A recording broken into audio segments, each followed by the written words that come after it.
तर मृताला जिवंत दाखवून मजुरीचे पैसे लाटण्यात आले। चंद्रपूरच्या धाबा ग्रामपंचायतीमधला हा प्रकार आहे। माहिती अधिकारात धक्कादायक माहिती उघड झाली आहे। संबंधित प्रकाराची चौकशी करण्याची देखील मागणी होती आहे।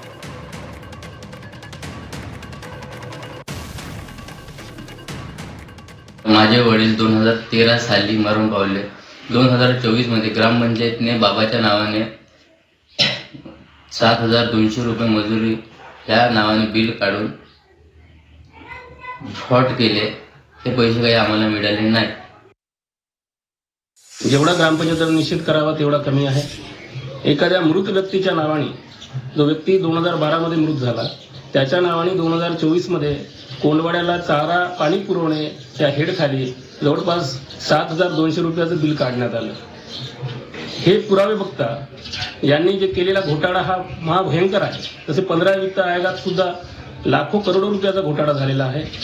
आमची मागणी आहे की या घोटाळ्याची सखोल चौकशी करून पदाधिकारी आणि अधिकारी यांच्यावर गंभीर स्वरूपाचे गुन्हे दाखल करून यांच्यावर कायदेशीर कारवाई करून जो काही घोटाळा झाला त्या घोटाळ्यातून जो काही आर्थिक गैरव्यवहार झाला आहे ते आर्थिक गैरव्यवहाराची चौकशी करून यांच्यावर फौजदारी स्वरूपाचे गुन्हे दाखल करावे अशी आमची मागणी आहे।